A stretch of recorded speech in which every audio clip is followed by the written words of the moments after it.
sorry to have to rush you, Nabi, but we have a very tight program. We're going to move straight now to Candido Malta, who's talking particularly about strategic planning in São Paulo and the scale both of the comprehensive plan and of the individual project.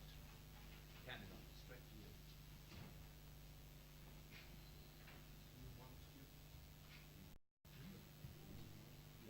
The two blue ones.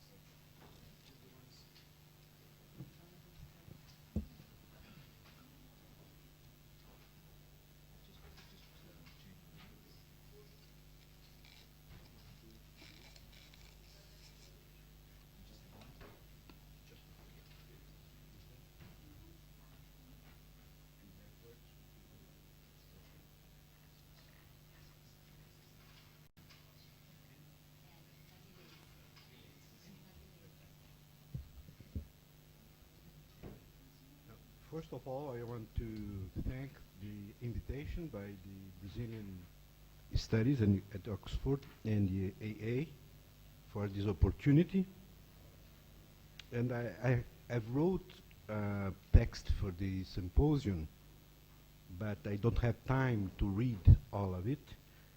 And it is at your disposal if you want to read it at full. You can order Jorge Fiore's office, and he can give you a copy of it.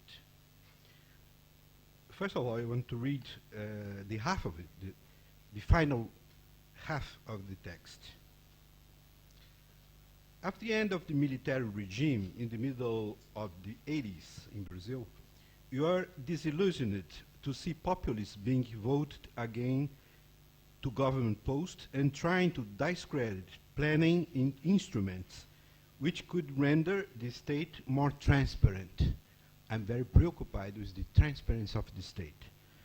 The technocratic control of such instruments during the military regime was used as an argument against planning as a whole. A significant part of the opposition on the left adhered to these populist arguments, also undermining the efforts of those like myself who defended a real democratization of the state and were working towards those goals in an institutionalized as well as participatory manner. The capitalist crisis, which started in the 70s, required an ideology which would offer an explanation in favor of financial capital. According to Brodel and Arrighi, these, I think, very important authors, they are historians. Perhaps many of you already know him. Arrighi has a very important book that I cite in this text that's called The Long 20th Century. I think it is the most important books have been written recently to understand what's going on. Basically, my points here are based on his work. Arrighi and Brodel said that liquid capital would be the dominant form of capital until a new cycle of productive accumulation emerged. This new cycle should be emerging shortly, taking into consideration the time required for each phase to reach maturity in the previous historical cycles of accumulation. In the last 25 years, neoliberal rightist forces, an opportunistic and traditionally clientelistic center, have been joined by anti-totalitarian and anti-state force in the left, which have been promoting a fragmentation of society based on new forms of cooperation and solidarity and against any form of centralized planning. We are still under the aegis of this strange alliance. Nevertheless, this coalition is being questioned by industrial groups and by productive capitalists in general, who are realizing under the current crisis that the predatory nature of global financial capital cannot be challenged without the regulatory capacity of the national state or of the regional blocks of states that can be controlled. Labor movements are demanding strong action by the state to reinstate economic development in the face of fiscally impoverished state and municipal governments incapable of implementing compensatory policies to mitigate the social cause of rising urban violence. Urban grassroots are becoming aware of the need for national development policies which can bring hope for all, especially those living in large cities where the crisis hits harder. It's not only at the national level. Really what's happening is supranational level that are being constructed, like you here in Europe, like ourselves in South America, that are bringing together Argentina, Uruguay, Paraguay, and Brazil in Mercosur, and other parts of the planet where these regional blocks are being built. There is a growing consciousness of the need in fight against the socially predatory manifestations. First and most obvious is a difficult struggle against corruption. Accusations and scandals have been mounting through the years, and we succeed in impeachment of the president. A debate is currently underway to impeach the mayor of São Paulo, Brazil's largest city. During the last 20 years, the concept of comprehensive and integrated urban planning as an instrument for a transparent state, which had been opposed by the aforementioned forces, has been incorporating new elements. The version I defend would encompass all the strategic issues of every sphere of action of the state, not only the municipal government. It would assess the needs and availability of a large number of resources in order to establish its feasibility. Among the strategic problems to be confronted is the one I consider most important, is the network of streets and transportation systems, what we used to call the circulation system, the problem of urban mobility. Certain politically organized social sectors began to think that one way to legitimate government actions was to intervene only in response to concrete social demands. That is, according to the demands of socially organized grassroots movements. Whether elect or not to assume a public mandate, this restriction to act only in accordance with popular demands placed limits to their actions, as they failed to consider technically complex strategic problems such as restructuring urban transit in terms of land use, patterns, and trends, and by default left them at the mercy of organized interests which controlled the state, especially building contractors. The reason was that grassroots movements were not raising the problems in those terms.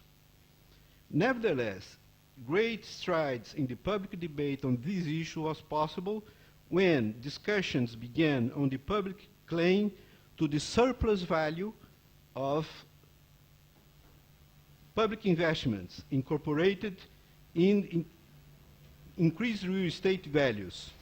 This occurred in 1978 when I was head of the São Paulo Planning's department, and the mayor was one of Brazil's most important bankers. The process of recovering democracy had begun, and the military regime was in its terminal stages. The debate on the public claim on the urban surplus value has among its reference the French Plafond Légal de Densité of 1975 and Italy Constructions Law of 1978. Up to now, only a few cities have adopted this mechanism. However, the lack of public research and its acceptance among several developers, especially when it spends building rights, has stimulated its gradual implementation. The version I support is that payment should be required for the acquisition of building rights above a minimum floor area ratio, FAR, in urban lots. For example, every developer would have the right to build, at no additional cost, up a basic FAR of 1. The master plan of the city of Belém, in the state of Pará, northern Brazil, established a basic FAR equal or slightly above the area of urban lot 1. However, an alliance between landowners and developers forced a change in the law to raise the basic free FAR to 4 times the size of the urban lot of the maximum FAR allowed by existing zoning law, and an increase in the maximum FAR to 6 times the size of the urban lot. Therefore, developers would only pay the local government for the difference between 4 and 6 times the area of the urban lot. This case shows that conflicting interests remain even after this public right is recognized and institutionalized. Nevertheless, progress has been made to the extent that the public claim of urban surplus value has been preserved, although the implementation of this right varies among cities. One of the new instruments being introduced in Brazil is referred to as an urban operation. It involves granting permits for large urban projects which may reach a scale similar to that of Docklands here in London. One such project is being considered in the city of Santo André, in São Paulo's metropolitan region. This is another mechanism to claim urban surplus value and thus to combat speculation in real estate. Urban operations may be linked to different urban strategies. Some operations simply after urban regulatory parameters on benefit landowners without claiming surplus value, while others may waive claims to some parcels of land as an incentive and claim the rest.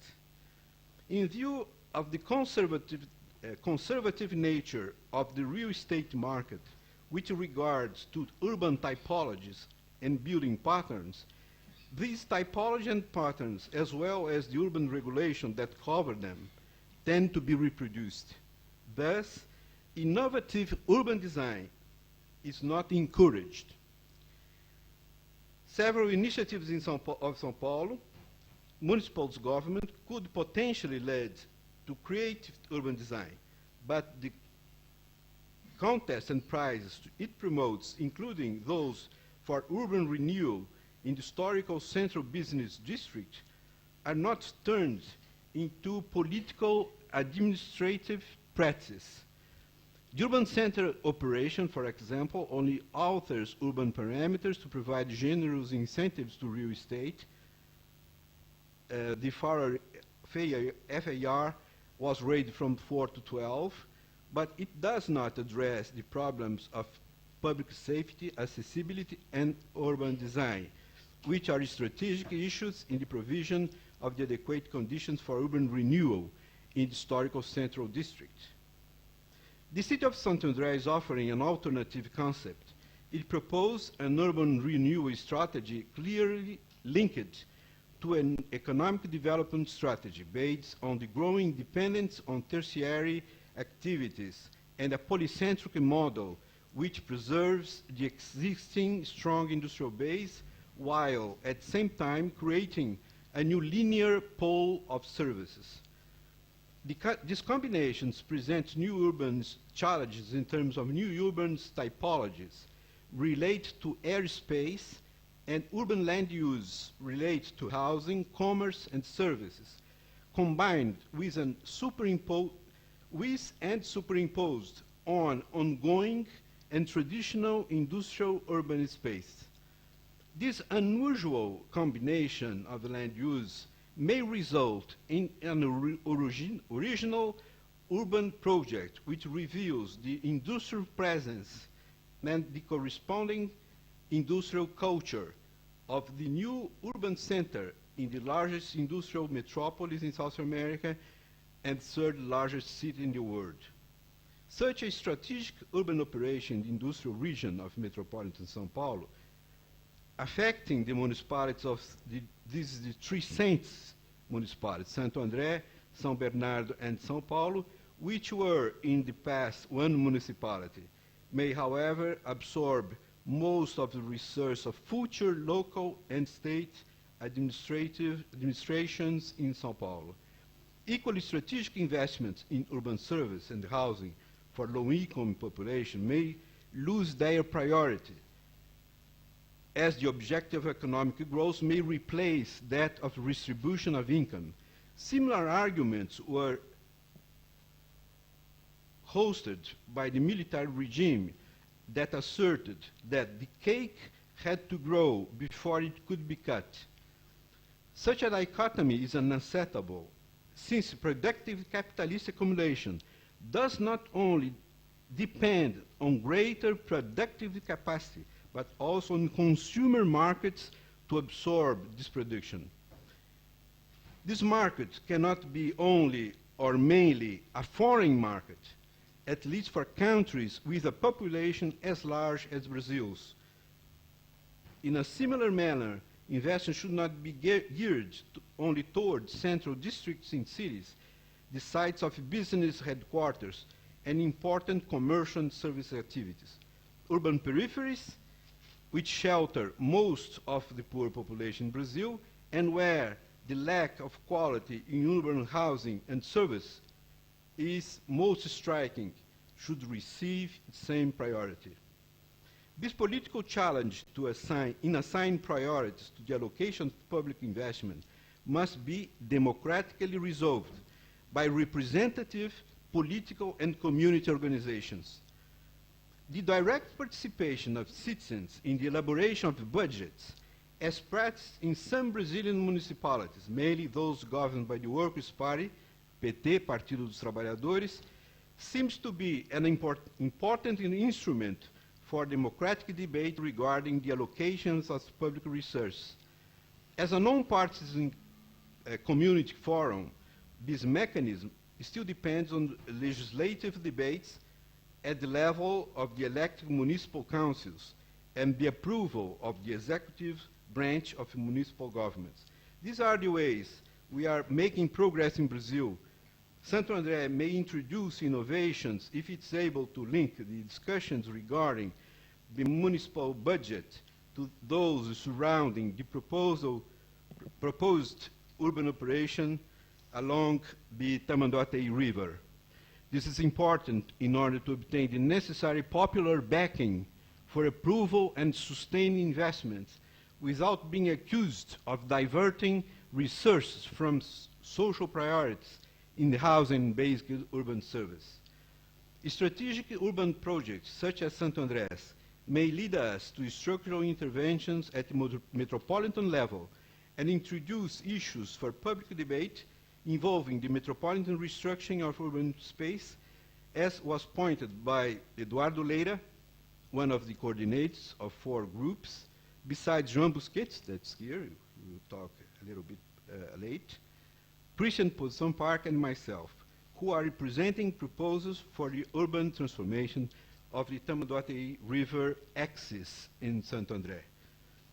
If we also consider the issues of large-scale floods in the entire urban region and the construction of a new metropolitan beltway, there is an obvious need for a renewed discussion regarding a strategic plan for the metropolitan structure, capable of linking those new projects and the important issue of water sources or watershed protections in the region directly threatened by the new beltway.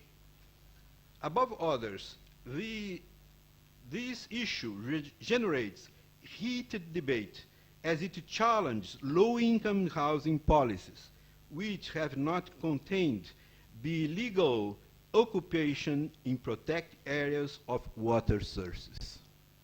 To conclude, we can say that although certain social forces have encouraged for the past 25 years the demise of the idea of strategic planning as a coordinating instrument for structural solutions at the metropolitan level, emerging social forces are exerting an inverse pressure at the national, I could say at supranational also, regional, municipal, and metropolitan level.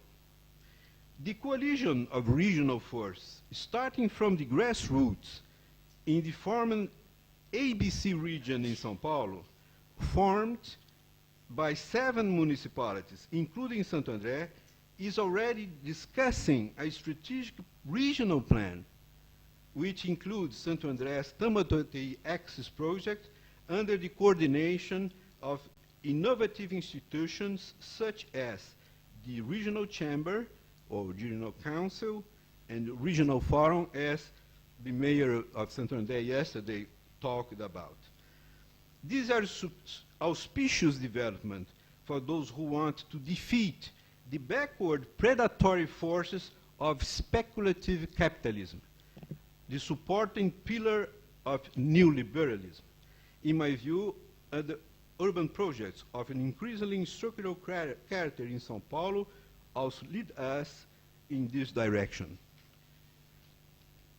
Okay, let me show some slides I have here that could show rapidly, very rapidly, what is the scale of the urban projects of the Tamanduateí axis. This is something that shows that it has been, I have been thinking about this for the last 30 years. It's a very important thing in São Paulo, is the restructuring of the centers that it has and building new centers, linear centers that it could be, along the railroad axis that could give a design, a basic scheme like the one you are seeing there. Where is the pointer? It's yours. Thank you. You can see here it's a basic scheme in perspective. The others one you can see, this one you can see easier.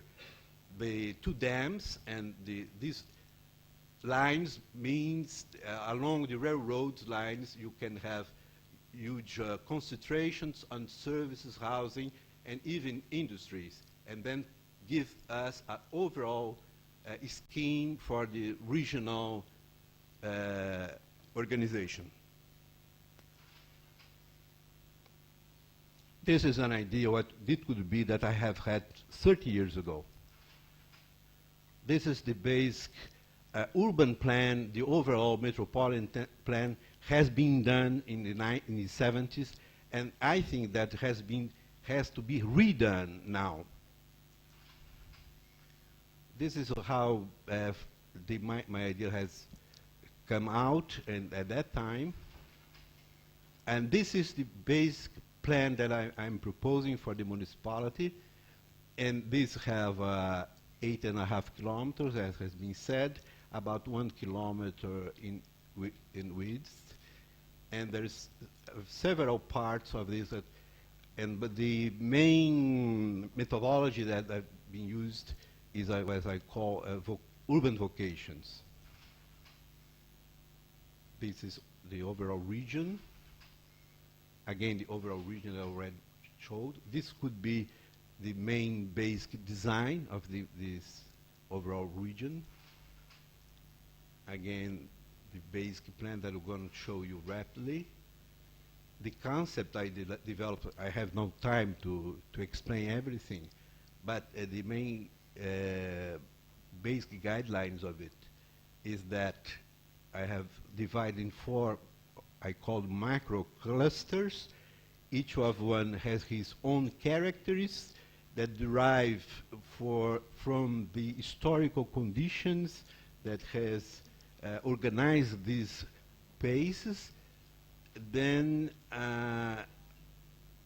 what we are trying to make is to have a very high density this very high density is possible because of the supportive capacity of the infrastructure of mass transit is very huge. You can put along the railroad about 6 lines of metro, surface metro, and then could give us a very good link to the old center of São Paulo, and this would, it could be possible from this to have a very high density. We can have used the water because we have the river and main other small rivers that flows to it, and to construct a metropolitan park is that same idea that Busquets is proposing. I have the referential marks. It's not Marx, it's Marcos. I don't know how to say Marcos. It's a kind of monument, but symbols. Landmarks could be landmarks. Okay, I had to get central landmarks, and at the end of the area that links to São Paulo in this side, and to other Mauá municipality on the other side, to mark very well the beginning of the ending of this whole area. Environmental focus is to have like beaches, 3 beaches along the river.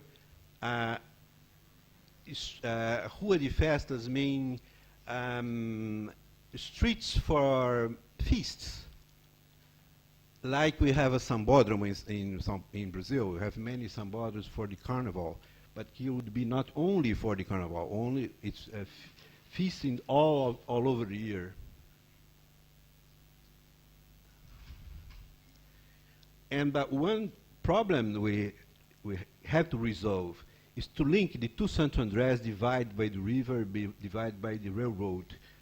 My proposal is not only linked by some avenues and streets, but by what I'm calling bridged buildings, edifícios ponte, and I'm going to show you rapidly. These are the 4 macro clusters. This is the concept. You have factories. We can put beside the factories buildings for service, for housing, etc.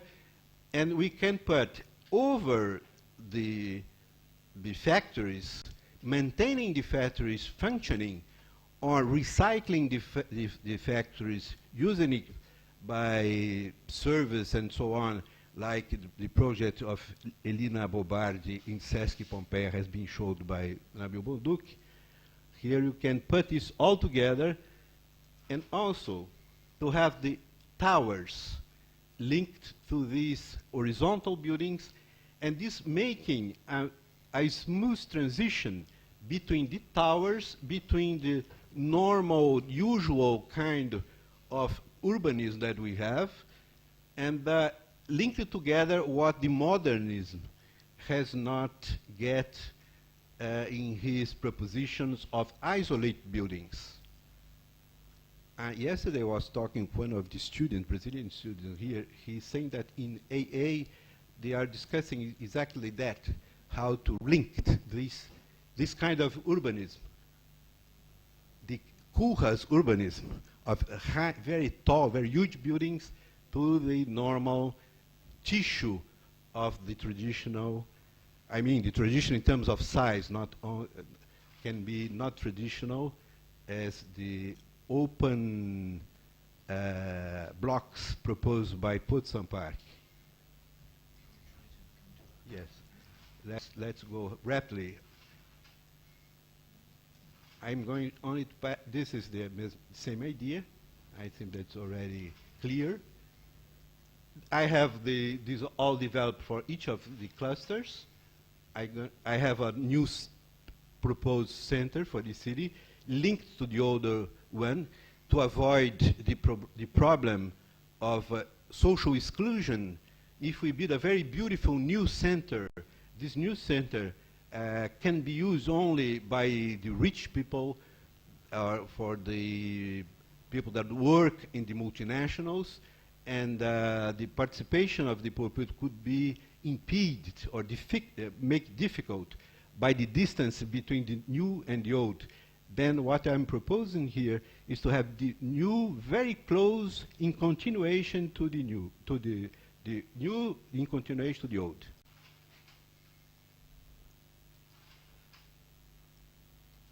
Well, because I don't have time, I only pass this you to see. We have a model, and then I have the photos of the model. You see these bridges, building bridges, linked to a normal one here, and it has been to passageways and some in various levels. Over the bus station, we can put a new use, a memory center I'm proposing here, and this is the new plaza, the new urban plaza, that Santander has no plaza of this size right now. These some symbols using water. I have no time to explain that. You can see here. There's a viaduct. This is the building, horizontal building that I call the bridge building. It's flexible inside. It's another idea that I learned yesterday that you are discussing here very high, is how to obtain the maximum flexibility in order to have the maximum use during a long span of time, as the market make necessary to modify the initial use. Well, the idea here is to have a box, and inside this horizontal box, you can modify the entire micro structure you have inside it. Okay. Well, the urban rules I'm proposing are not rigid, but there are some rules. For instance, you have here a point of start of the buildings, but they can be in all of these positions, going from this part of this during all this span of this angle. The same thing you have here in this other microcluster. You have a point of a fixed point from where you start the possible horizontal building, and they can be all of these positions. Here we can have buildings that can go horizontally by translation, by not translation, something that goes horizontally. I don't know the word English on that. Same idea in a closer, you can see. I'm trying to just finish that. I think this is a good for you to see.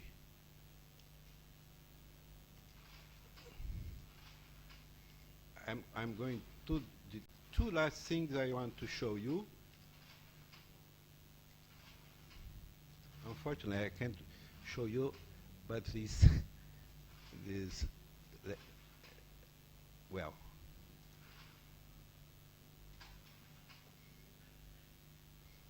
I have only two other things to say. If you give me 2 minutes more. 2 minutes only? Yes. 2 Brazilian minutes. Two English minutes. the negotiations. You can see he's a good planner.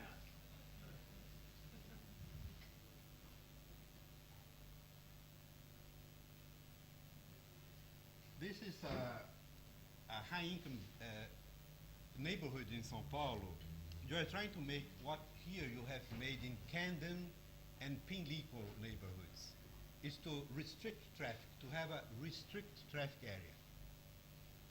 These people are very worried about the quality of their lives in their neighborhoods, like here you have had, and to restrict the car movement for them is very important. And I'm making some projects for these neighborhoods in São Paulo.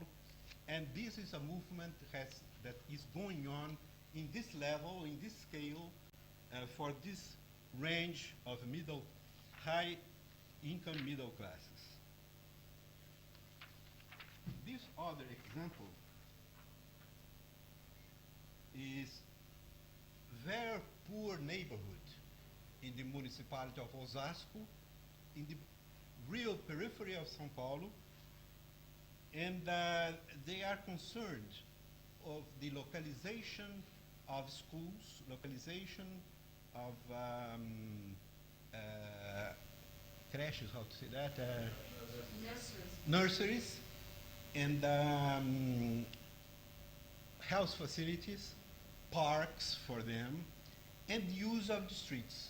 Because they don't have in their lot space for the children. Your children go outside and play in streets. And the cars pass by and atropella, how to say atropella? Run over them. And some of them are killed. Well, what to do?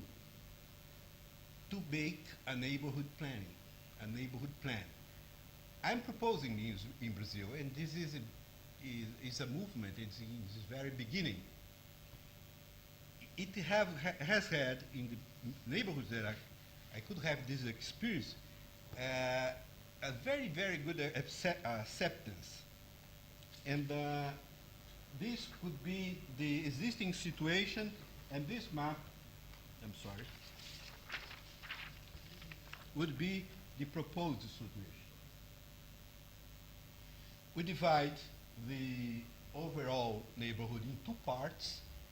Could be called this neighborhood unit, but it's not same neighborhood unit that has been proposed by the architects here, the Anglo-Saxon tradition, but has some relationship.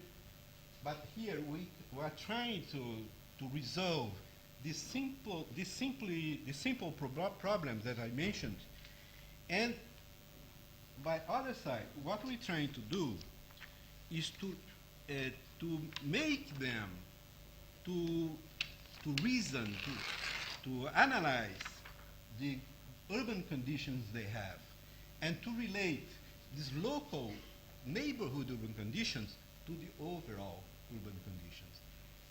I think this is an opportunity to increase the consciousness of people in terms of the overall urban problems. We know, we that study these questions of urban problems, know that they are all related. But in the consciousness of people, they only perceive as a very, very small part of it. The problem of the pavement of their streets, the problem of having or not having sufficient school place for them. And for them to try to rationalize, to perceive better what are these relationships, we can go to this neighborhood. They have a neighborhood association, and we can start to talk with them. And with this talk, we can say to them that there is other relationships, and we can make them to discuss what could be a budget, a municipal budget for the neighborhood. Candido, I'm afraid you've had 2 Brazilian minutes now. 2? And I have. No, you have already had 2 Brazilian minutes. We really must stop now because there will be no chance. Let me finish. We have 2 more speakers. I am finished. And, it's not This is fair I have two speakers. tables, and these 2 tables show the 2 main parts of a budget, the investment budget, the maintenance budget, and discuss all of the urban facilities that has to be built in this neighborhood. Well, then what I'm to finalize, what I'm trying to show you, in São Paulo at least, I'm not sure about here, your conditions here, but in São Paulo, I am sure very sure that we have to combine all the levels of planning. We cannot use the only urban projects. The urban projects depend on the metro system. The metro systems depend on the overall capacity of investment. The beltway that would be very good for us in Santander depends on the where to put it. And they are proposing to put this in the watersheds, inside the watersheds, against the watersheds. Then we have to put this all together. But the government don't like this idea of combination, of discussing together of everything. The state is feudalized. The state is divided by sectors. Then we, people, have to pressure the state to try to obtain that. We have to be organized, and I belong to an organization that is an environmentalist organization that is trying to put together people to discuss all of these things, to put together social movements, middle class movements, in order to obtain the force, but depends on the coalitions that are possible to be constructed, like I said today. And I think the problem of planning is that is a political problem. We have to struggle inside of all these forces and try to combine them depending on each conviction, on each political conviction we can have. Thank you. I'm sorry to insist.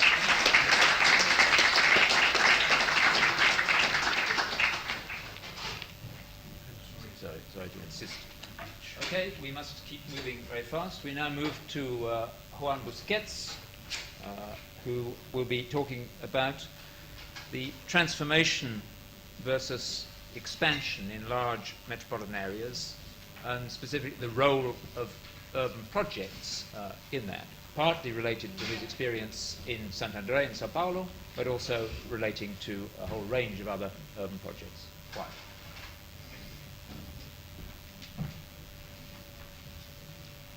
Okay. Good afternoon. First of all, I'd like to thank also to the organizers for giving me the opportunity to be here, and also to make this presentation in a place that is so dear for me. You know, it's a place that I'm also among friends, but also is a place where it was my academic milieu in the 70s. It's a place where I learned so many things, and I'm very pleased to be again here. When I was invited to give that presentation, Jorge phoned me, and just in that moment it came across a publication from Singapore that was referring about things that probably has something to do with the conference. What could be globalization, how the cities will react to that. I think one important question for me is that, and that probably will be the final thesis of my presentation, is that in the end I feel that the globalization can help us a lot. Of course we can say, and I think Luis made this morning a quite clear evidence, how architects are banalizing architecture because of the global images, but immediately we can say that also citizens, because of globalization, can be acquainted of the problems and the solutions that other cities do. In a certain way, I think always I feel that information makes our cities, our spirits better. So the way I'm going to go,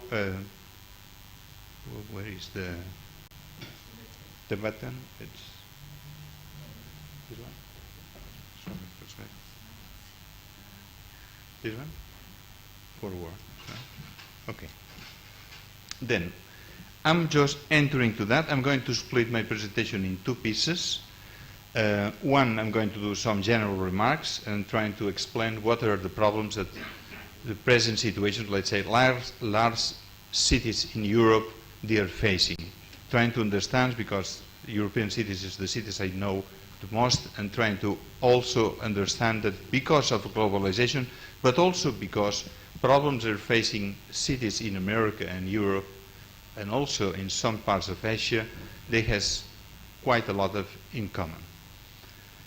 In fact, when we try to understand in that situation that we call the turn of the millennium.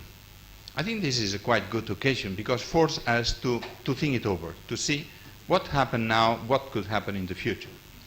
Then we realized recently that our cities in Europe, they are having some huge transformation that sometimes even we are not aware of it. This is the outskirts of Milano. It's a fantastic city, one of the best European cities, that for many years we've been following all the discussions about what happened in the city, what happened, the transformation of the pieces, but in fact sometimes for many years planners, architects, they were not aware that what happened in the outskirts of the city. 3-4 years ago it was published a report showing that 60% of the new economy on the area around Milano, going until Venezia and Switzerland, 60% of this economy is out of the metropolitan area of Milano. All these things. Nobody planned it, nobody takes care of that, but that is what is the economia sommersa, the undernet economy. That's the real economy of this northern part, the richest part of Italy. It's something very important, and we are not aware of that. We know nothing about that. Sometimes, being said, architects, planners, economists, they are always behind the problems. Perhaps this is again true, but I am doing a clear plea in an academic discussion that we have to be at the same, in real time with the problems. We have to know what happened in that territory and to try to see if we can do that better. Because we know that all these things can create also some very difficult problems in the long term. In a way, I want to conclude what happened now, at least in Europe, is that our cities are facing two main questions. One is that the city has no any longer limits. The limits that they were at the beginning, walls, later they were ring roads, they were municipal boundaries or metropolitan boundaries. These limits never work again. I mean, the cities and the territory are one thing playing together. I think the previous image is quite clear. The second is that we are facing, or we should pay attention to the new phenomena. The new phenomena, because this phenomenon is the most dynamic place. It's the place where new economy happened, with new programs are there. And so we have to know that. Okay, I'm going to come back to that. Just move to the bigger towns. When you see São Paulo, and that being said, I don't know what is the figure here, 17 million, but when we see the bigger, large metropolis around the world, there are only two missing, Tokyo and Mexico City is not represented in that diagram, but we can see how the same or the similar figures are using different territories. That means that there are different urban morphologies, and because of that, probably the urban problems will be specific. And that, I think, is very important. At the same time, we're in a very global momentum, in a way that everything is known, but simultaneously we belongs to a very different traditions, territory, way of building. I think that is quite essential. The seminar is dealing about São Paulo. Those are images on São Paulo. And São Paulo is a city that, as you very well know, could be a country. I mean, has the same population that the Netherlands, which the main Randstad, the main capital, is that conglomeration of cities, which is quite fascinating model in terms of how the city could be built. Not having one city, this is 6 million, but having pieces of 700,000 pieces of different cities, all they articulated around a green heart. That is really something that we have to discuss, how that, but also we know that Sao Paulo can have the population of one continent. The whole population of Australia can be living in Sao Paulo, just 17 million. Anyway, what happened? Well, it's a problem of, we're dealing also that the spatial morphology of Sao Paulo is quite intriguing for that. And when you see also in relation with New York and all the system, the metropolitan system, in a way, I feel it's quite. But then if we make those images also in Bombay or even in the Randstad in the Netherlands, we will find these images.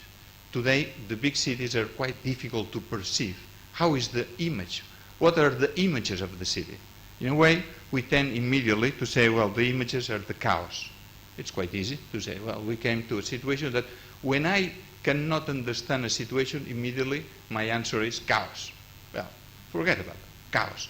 Well, in a way, if we, as architects, as planners, as economists, if we want to deal about that, the chaos is not a word that we can accept ourselves, because we know that there are some strings behind, and I think this morning it was quite clear what Luis Neville and Candido, they were explaining that there were some strategies, some things, some policies, failure or successful, I don't care about that, but they were, and that proves that the city follows some rules, some decisions, even individual decisions have to be considered.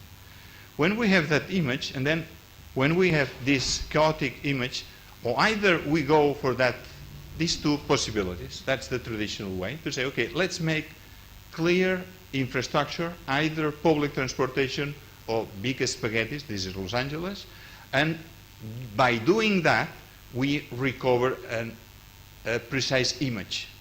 That was probably the idea in São Paulo. They said, okay, let's make the freeways, and by doing the freeways, then you can realize the pieces, the bits and bits of the city. The other is the collage attitude, very much used among our friends.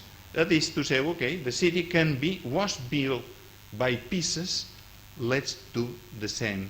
By pieces that I know the historical town, I know the modern town, I know downtown, I know vernacular town, and by bits and bits I can build this. Is that the only solution? I think the answer, I don't have one answer, but in principle, my personal answer is to say no. I think in our condition and the new situation of the phenomena, we have to deal with the phenomena like they are, and probably the phenomena are asking us different answers. Because then when you feel about answers, then you say, well, okay, we have to invent everything. No. Again, no. I think in that century, we had some very good precedents about that. When Bruno Taut was explaining about the dissolution of the city, he was already mentioned that the city is not any longer one piece and the territory is out. He was fighting for that. 1920, that had been said already. Unfortunately, modern movement was more powerful than those ideas, and modern movements put all these things apart. But again, we can recover these things. Or when the people from that group, the New Babylon, they were trying, 1960, they were trying to say us, the city is there, but we have to make new interventions. This is not a utopian project. It's a project that has not been feasible. But again, when we look at those projects, we can see that the cities can be reinterpreted by that. This is 1960. It's not a Levinsky project. It's not a Miralles thing. It's not a Ben van Berkel project. It's from the 60s. In a way that what we have to do now is again to think ahead, but there are some very important clues, very important precedents that we can reuse and we can take back in our history. When we are saying modern attitude towards city doesn't work, okay, it's been said already, but modern movement was quite crucial in certain moment in that century. It helps a lot into the changing of the attitude, provoking better housing all over the world. That's there.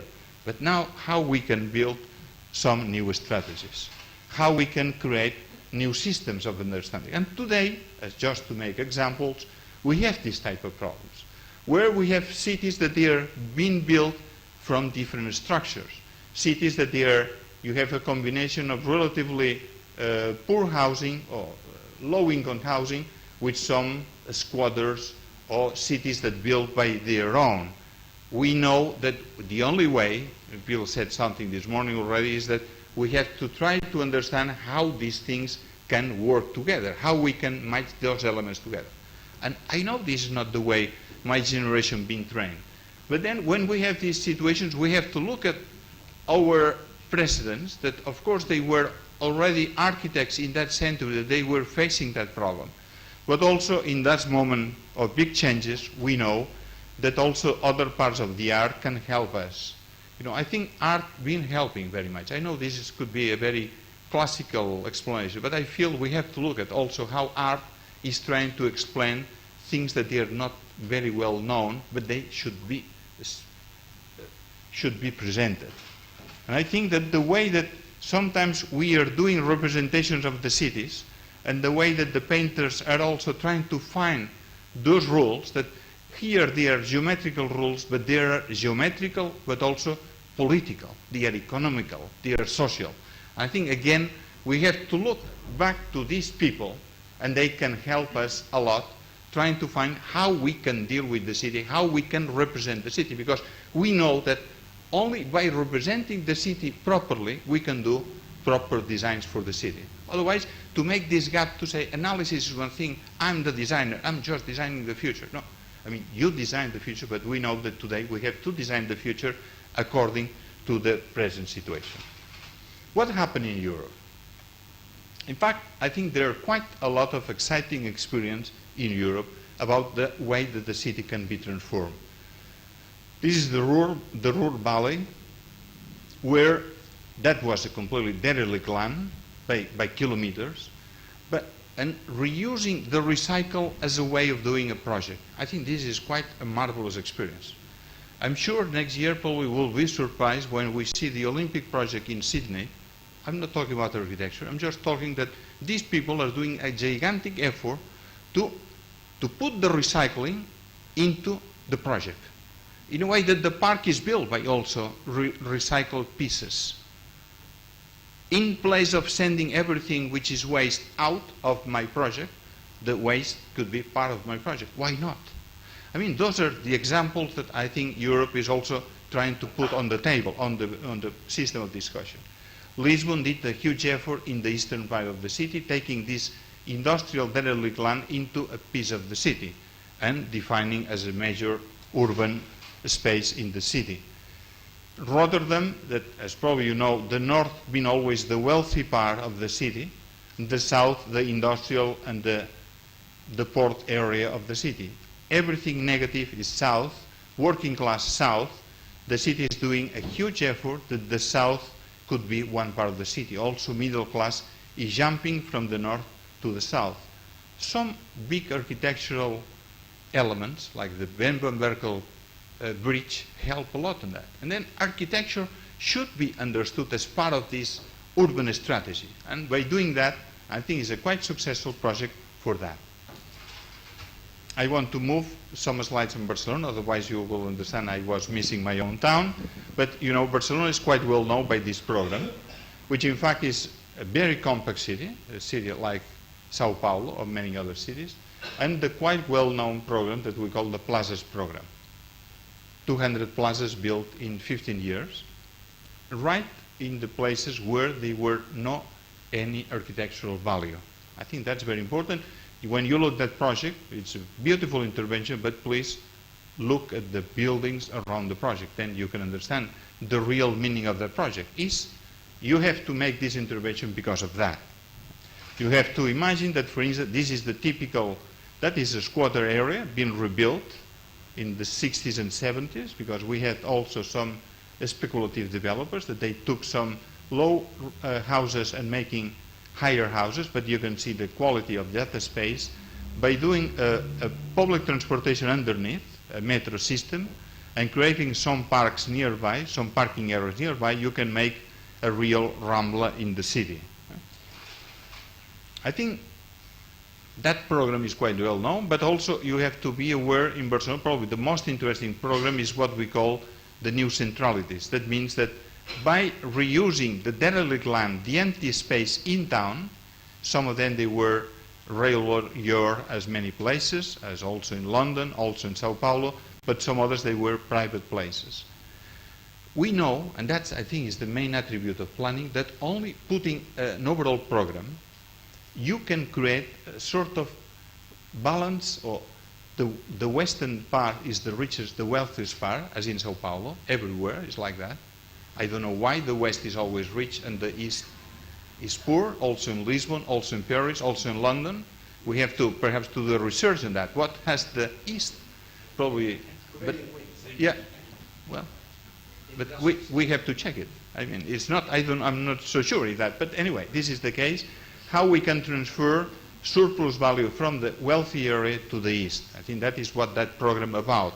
to try to balance. And we know that also planning been for centuries that, how we can transfer from the wealthy part from the other, a sort of redistribution could be feasible. Okay, that was the system that was designed to create, in place of this industrial area, the Olympic Village and the waterfront. Again, the waterfront means new functions. The water means also to balance and to create new development to the area in relation to the other, to the rest of the city. I'm trying to move to the São Paulo and Santo André.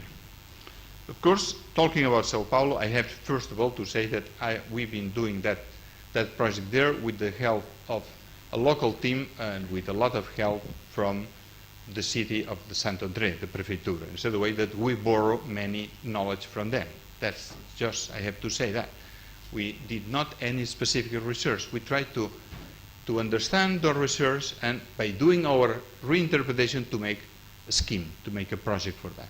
I'm saying that with all my respects because when you work in that situation, you learn a lot. And that's the reason I'm there, to learn something also, not just to provide my... In a way that you see the city, and I'm sure that Raquel did yesterday that explanation, but you see a city that's been exploding. The yellow is 1940s, and this is approximately the present situation. There are few cities in the world that make this type of explosion. Explosion could be a problem, but what is important is how this explosion is made. How were the urban means throughout those explosions? You know, it's a city that still has, this is the public transportation, everything goes to the center. It's really a big macro center. We know in Europe, for instance, London and Paris, the center is still very powerful. But the center in Paris never play alone. There are other systems that they work together with the center. And the center is powerful because the other centers work. And that, I think, is the discussion also in Santo André. The discussion also with Candido also mentioned before, how that could be possible. In fact, to understand that better, we just studied that. And, you know, there is that famous plan for the center of São Paulo, the Plano das Avenidas, the Prestes Maia. It's quite an interesting scheme. But it was a scheme using the French tradition and applied in a city that was already bigger than the French cities in that moment. There is a certain mistake of transporting one scheme from one context to another. Second mistake, that was the terrific mistake, is that the avenidas later will use as a freeways. That's a big mistake. Also, few in Brussels, you have that, but Brussels is smaller, but Brussels, you have the same mistakes. A boulevard is not a freeway. It's not just changing the section of a boulevard. It's a very interesting scheme, but I want just to draw your attention to that idea that the city can be planned by circular lines and radial lines. That still sometimes is a mistake that we are doing quite often, thinking that by doing that you get immediately the traffic to the center and back to the outskirts. We know that that is not, we have to know already that this is not a good system. The radial scheme is good for public transportation, but the radial scheme is very bad for access to the center. It's just killing the center. And the São Paulo, I don't know because I'm just external advisor, but anyway, São Paulo has this, is very dramatic, is a very essential question. Okay. Okay, I can manage. Well, of course, you can see here a boulevard converted into a freeway. Well, all this been explained also this morning by Louis. Also, Nabil explained about this type of fragmentation, but the base of the fragmentation, social is important, but it's not only social, it's physical. I mean, the city is divided in pieces. And I think any solution for São Paulo and Santo André is just try to jump over those gaps and to try to close it back again. How? I don't know. There are probably many ways of doing that. But I think that is quite intriguing, the way that, of course, we try, I think this is very important, the idea, as I said, there is a center and everything goes to the center. But also the territory is essential. And in that case in São Paulo, been mentioned already, is the flooding. It's a plateau that has a lot of problems with water. And then again, we know that the water cannot be solved in one spot. The water should be treated in the different pieces and different valleys. and only by doing a project that has its own meaning in the different valleys, you can create an overall strategy.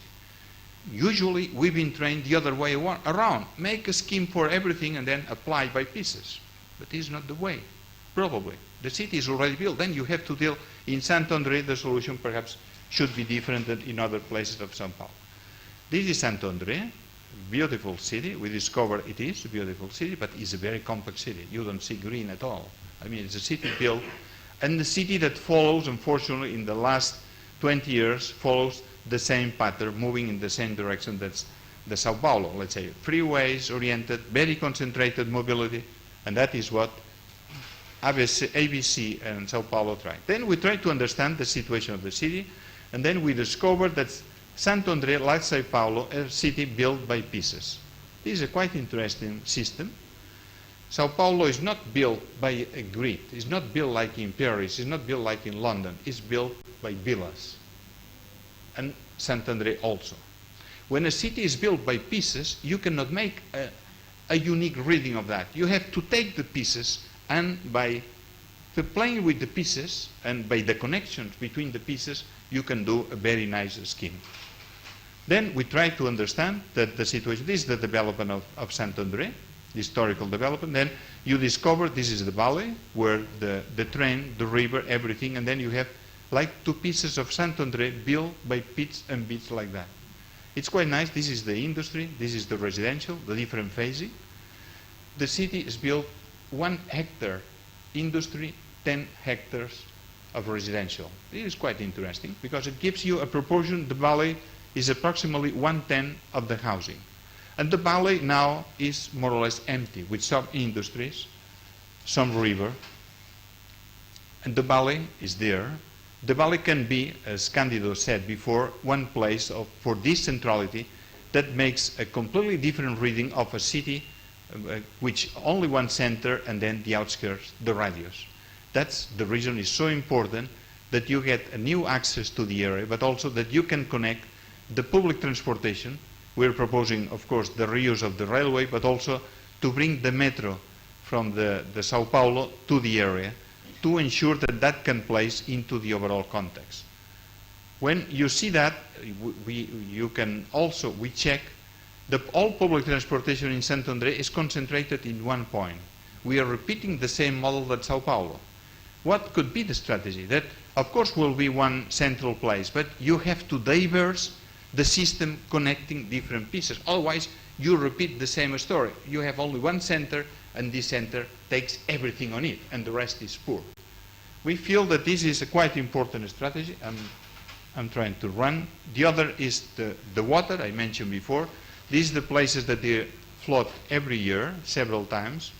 We know that you can integrate the system of water into the parks. The water, you can laminate the water, because there is the rain, the problem is the storm in few minutes. If you retain the water a few minutes, the water falls down easily. This is a technique being used in many places. Also in Boston, they did this fantastic project, is only about that. If you do that, what is our suggestion about that, about the scheme? We said, if the city is compact and built both sides, will be very interesting to link as much as possible both sides of the Sant-André and two sides of the ABC. The other thing is that we feel as far as this compact city has no parks, it will be wise that we put as much green as possible into the valley. In a way, the valley been always a green place everywhere. Why we don't use again that?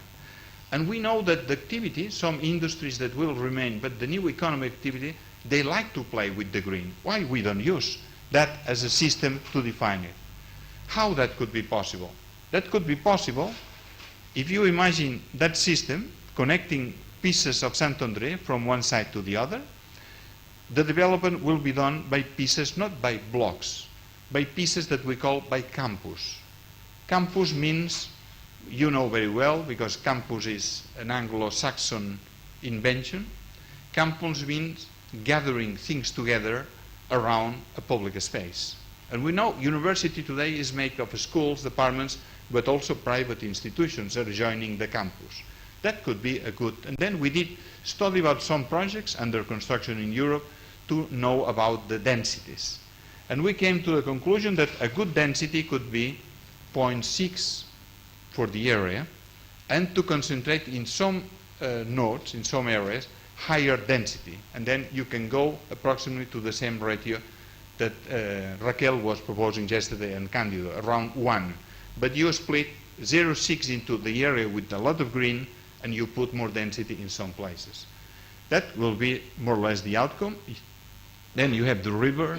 You have places where you have relatively low density. All the buildings in those areas should be lower than the trees. You know how easy the trees grows in São Paulo. Why you don't take advantage of that? You can see also how important could be that the green should be transparent. I think that will be very important that all these spaces will have two status. In between the buildings you can have some private gardens also connected with those activities. If that is like a campus. It's open during the day but closed overnight, and the rest is a park, a quite gigantic park as the scale of and a park like that where you have uses, you see the scale of the buildings. Some places could be higher buildings, but in those places you can match the water easily when it's raining period, and that when the water is off, you can really use as a clear, transparent, open park. I think there are quite good experience how infrastructure and green can play together in Europe, in Barcelona, in France. All those things can be really adapted into the way that a project like that could be transformed. A project like that can be done by phases, but what you need for that could be a scheme, but anyway, I think I'm going just to conclude that a project like that could be done by pieces, and in the end you can get something like that. And you can see we want to express connections both sides of the valley, but the valley in itself, it's a main green element with the railway in one side and a new avenue next to the railway and the Avenida dos Estados on the other side. Some of the buildings, industrial buildings like the Molino, the mill can stay in the place, of course, because they are, and some industries can stay. Can I get the lights on, please? Just to conclude, I think I'm just using that as the first step of a project. I think today for us it's what could be very useful in this type of strategies is to create a sort of discussion about some basic elements that can create a sort of consensus. Yesterday the mayor also explained about the idea of creating a sort of identity. Santo André, according to my understanding, is a very special situation. When I learned that 60% of the people has the work in the city, this is not a typical metropolitan structure. In a way, I got the feeling more and more that São Paulo can be rebuilt conceptually. I'm talking about concept. São Paulo is there already. Can be rebuilt with a strategy where you enhance the different pieces, but creating into the pieces enough power, enough richness, that you can create also a good future for the different pieces. I think this is essential. That's the reason that the Prefeitura is fighting for a project like that, to say we want new economy in our site, because otherwise our economy is moving out.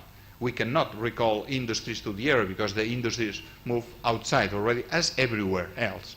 Then, for instance, by doing a strategy where some clear elements are defined, I think that's the reason that we call in Europe the urban project. I feel it's so important that the urban project means that some elements, they are fixed, they are clear for everybody. In our proposal are those elements, clear elements, but the way that the users will be distributed, the way that the architectures will be done, what sort of involvement, public and private, all these things will happen later.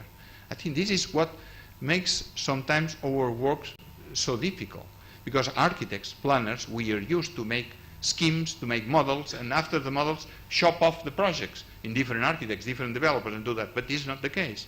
The case is that we have to fix some elements that can be agreed for the public sector mainly, and by doing that, private interest and some other public sector can be involved into the project. In that way, it's just establishing some rules. And I think this, we have to learn to work with that, because only by fixing is like playing cards. When you play cards, you fix very minimum rules, but according to your movement, I'm doing my movement. And that is the way that public and private should play together. The roles are different, but they are forced to work together. We know that, and that's the experience of many other cities. In a way, to conclude, my 3 words will be that for that project, and for also the experience in Europe, what I feel is that the cities have to get a good functional proposal. We need to change the system, the public transportation to this area if we want to do that. The second is that we have to use a balanced scheme to transfer surplus value, wealthy. Yesterday Raquel and the mayor was explaining that this is essential.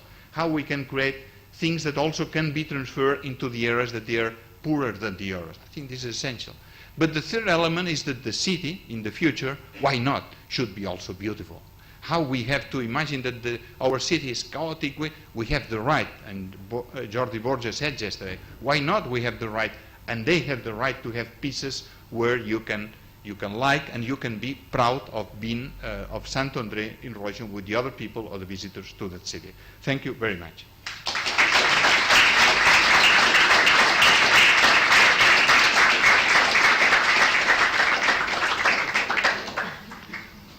Thank you very much, Juan. That was very concise and very interesting. Finally, turning to London and to Richard MacCormac, who's going to present work done here under the title The Place of Local Transactions in the Global City. Very much the same theme in a slightly different context.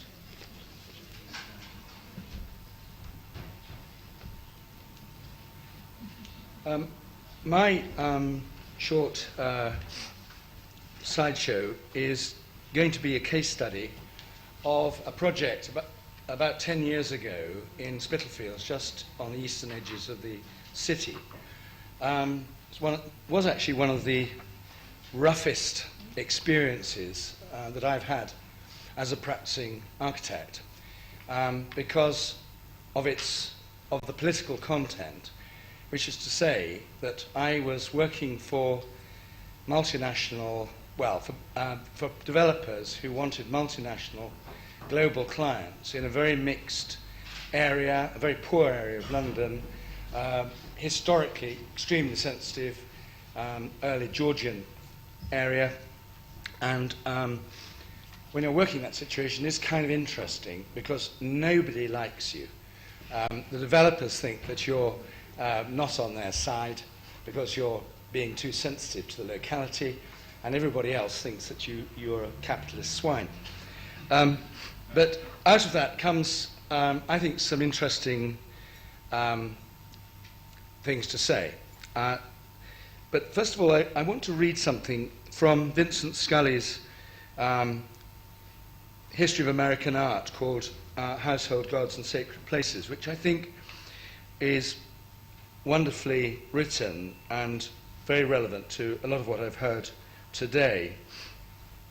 First of all is the question of the place, still only partly our own, and which in some strange way we tend to feel is threatened by us. We do not trust ourselves in relation to it. 20 years ago, we began to become aware that our modern architecture and urbanism were ruining it with enormous rapidity. The cars circle endlessly on their freeways around the blank and glittering slabs. The energy is enormous, the power overwhelming. Everything of any age that stands in its way is swallowed up by it. The old, along with the poor, are helpless before it. There is no centre. The point of it all is hard to grasp because the relationships all seem to be by car, plane, and computer with other cities far off, out of sight and awareness. What I want to talk about is something quite urgent, which is how we can sustain what I would call local transactions in relation to this immense power that nobody in this room is capable of manipulating. And I want to suggest a kind of spectrum, really, of using a slightly jargony term, transaction, but I think it's quite a useful one. At one end of the spectrum are what I'm going to call local transactions, And the other end of the spectrum, and I've been told this is rather un-PC, there are foreign transactions, but I still think it's a good term. And the local transactions are the ones that we as individuals have with other people in cities. That is, across the counter of a shop, or particularly a market stall. And I would argue that markets are incredibly important to the democracy of cities, particularly to their multi-ethnic character, because people trust each other if they transact. At the other end of the spectrum are foreign transactions. The bonded warehouse is probably the most extreme example, where you have a totally windowless building with very valuable goods that have come in from abroad. But I think the classic foreign transaction today in global cities, like the City of London, is the office block. Because the office block, its transactions are, as Scully has suggested, to other places. They're not to the locality. And our sense of the alienation of the office building is a lot to do with this. And in between, there's a whole spectrum of other functions. Wholesale markets are fairly much a foreign transaction because they're dealing regionally. Local markets are definitely a local transaction. Shops are local transactions. Supermarkets are quite uncomfortable, I think, in their location in this. Theatres are some quite curiously uncomfortable too. And what I'm going to do is, if I can have the first slides. How do I do this? Wait a minute. Technically helpless here. Right, okay. Okay, fine. Is I'm going to just explore through principally through a case study, but with certain references to other things, how one might accommodate different kinds of transaction in a global city. This is the first manifestations of Canary Wharf, which seem to me to be entirely to do with the exclusiveness of the global situation. And very cheekily, when G. Ware Travelstead, who was the first American developer who started the whole thing off and claimed that it had to have towers, whatever, 30, 40 stories high to get the density, we did a very quick study, actually, to prove that you could do it all in about 7 stories in quite a civilized kind of courtyard way. We based studies on Bloomsbury, on this area. And we just, for fun, we took the area of Bloomsbury and we just pumped up the floor space until we got it on the footprint of 18th century Bloomsbury.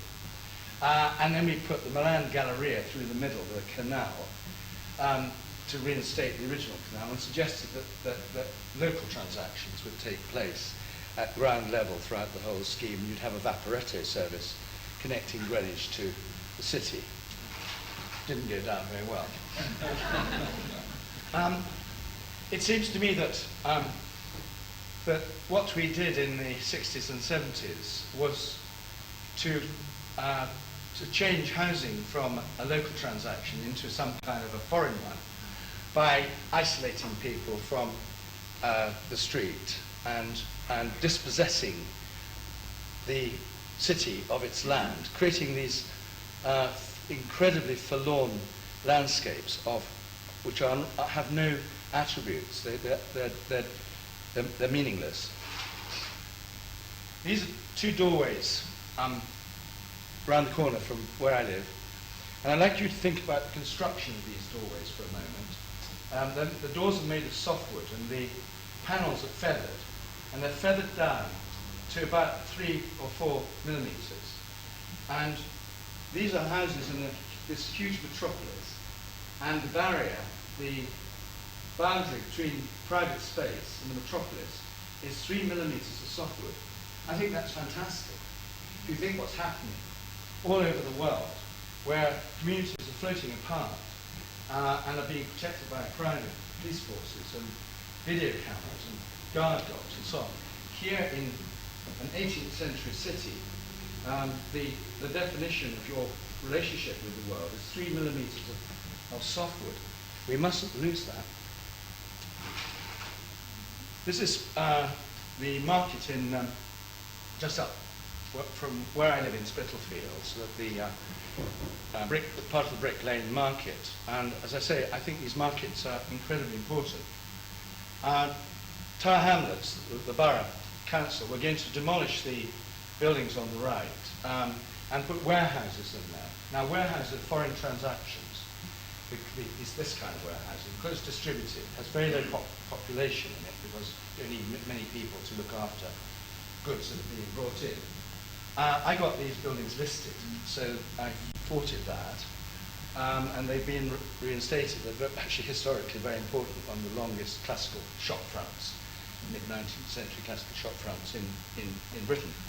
But the point was, and I haven't got these slides because I couldn't find them, but I did actually think for pattern here, which if you can imagine it, it's quite important.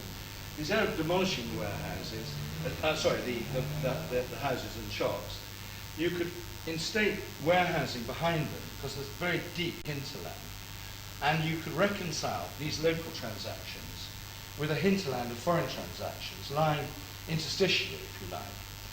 And that raises a kind of fascinating kind of principle, perhaps a bit too clever, but the principle is that if you're going to have different kinds of places, which have a very different kind of utility in the way I'm describing, because they're economically interdependent, the trick is asymmetry through the block and symmetry across the space. And I'm going to explore that.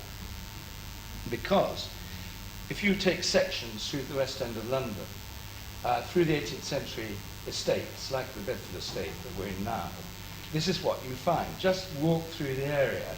It's a continuous alternation of building functions and scales. Behind there is the Mews, which serviced these high-income households.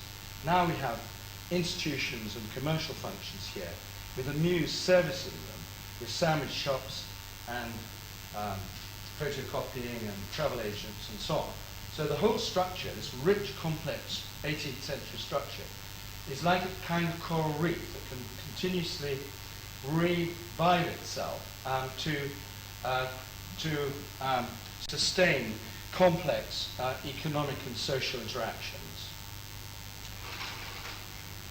Now, this is bonded warehousing, this East India Company warehouses in Spitalfields on the left, and Brick Lane, the Truman's Brewery on the right. Sort of foreign transactions, not much going on there. You don't relate to it. And in a sense, the City of London is all about that. I want to be careful not to suggest that this kind of environment is a bad kind of environment. I'm just concerned that we understand that what this environment is and the extent to which it could destroy the sense that we are sustained by cities. For example, very near here, again a few hundred yards from here, is Fitzroy Street and Charlotte Street at the bottom, I forget it changed its name, but looking at the left-hand side, it's quite an old slide, as you can see.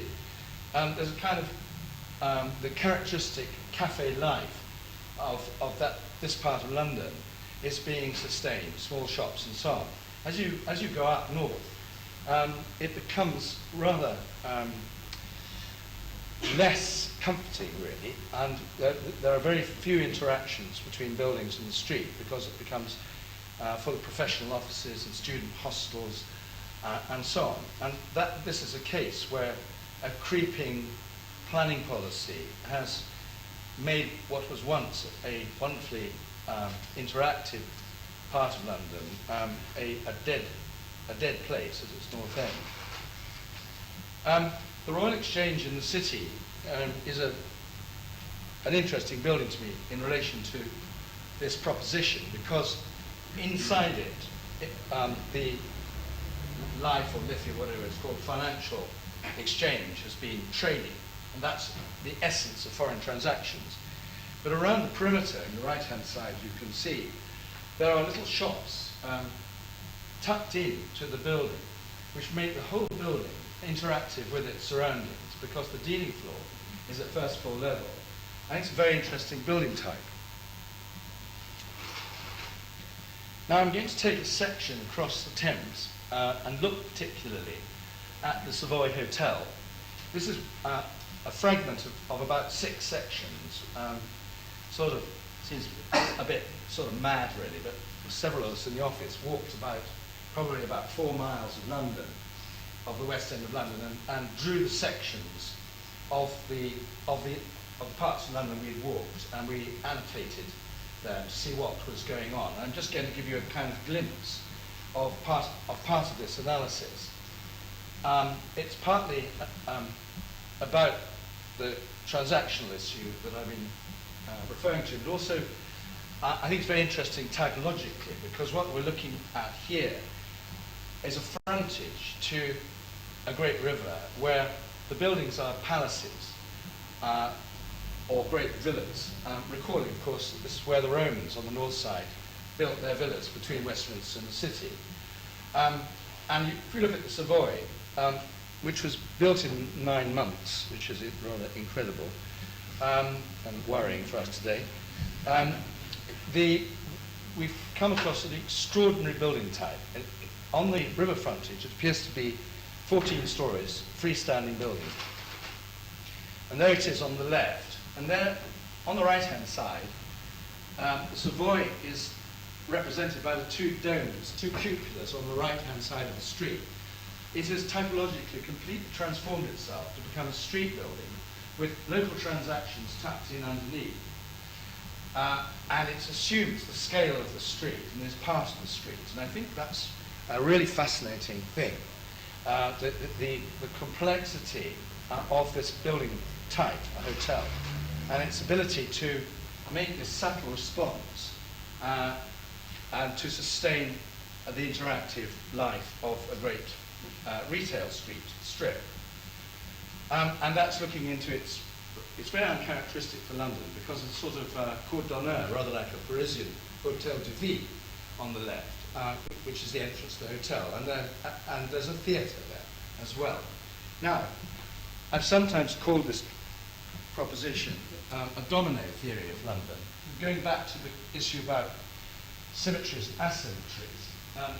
The values of the dominoes have no particular meaning. All I'm trying to demonstrate here is that the richness of this bit of London, we're going to Covent Garden Market there, is all about the principle, as I suggested, which is that the block has to be asymmetrical if you're to have changes in environment, social, economic functions.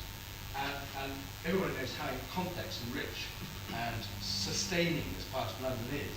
It's because the blocks obey the rule of dominoes. They are often different at each end, but they have the same value across the street.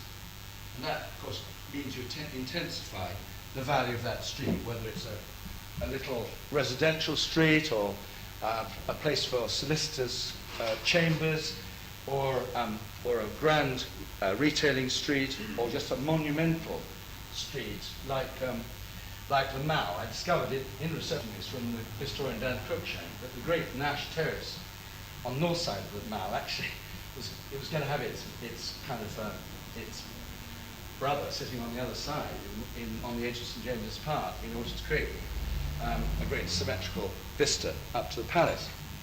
Now, on the right, Spitalfields Fruit and Veg Market, which is gone, of course, which is actually a foreign transaction, I think, and beginning to think here about ways in which you could make grand commercial environments with other functions relating across to similar small-scale functions, maybe small businesses or chambers or retailing, relating to retailing and residential, with offices assuming a much bigger scale and having their own commercial environment.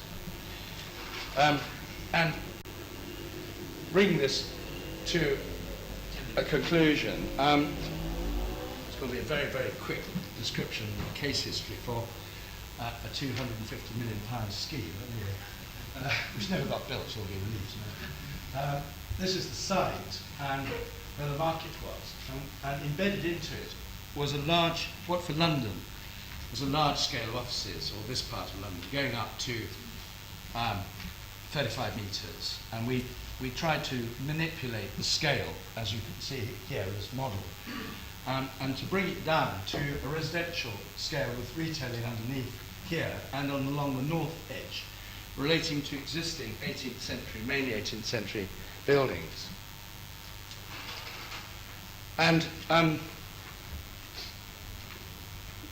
the core of the site here is offices, but we fringed the offices with other functions, with residential functions, retailing functions, and small businesses. And the centre of the site, the main axis, was where the address was. So from the commercial point of view, the developer was happy with that because he had his commercial address untainted by human life and its other manifestations. And again, if you apply the kind of domino game, it's that, because we're saying that these blocks here are asymmetric. They're visually asymmetric, architecturally, but they're asymmetric in function as well.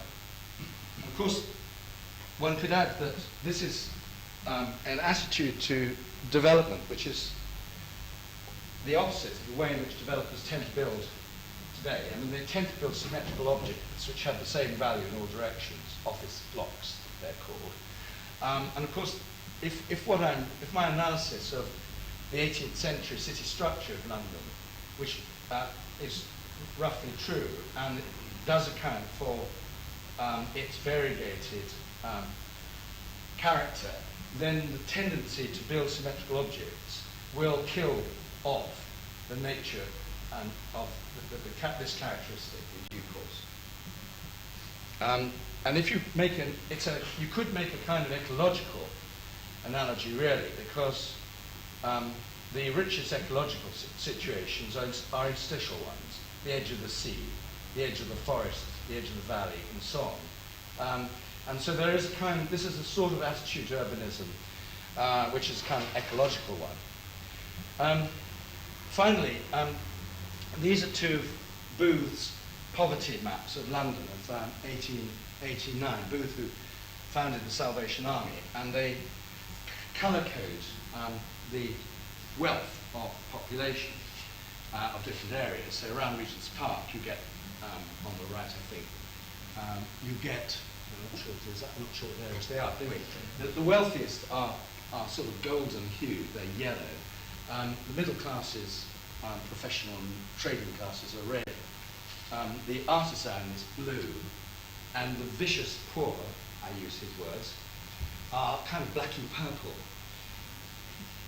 What's really interesting, if you look at these maps closely, is you never get two colours, different colours, facing each other across the street. Thank you.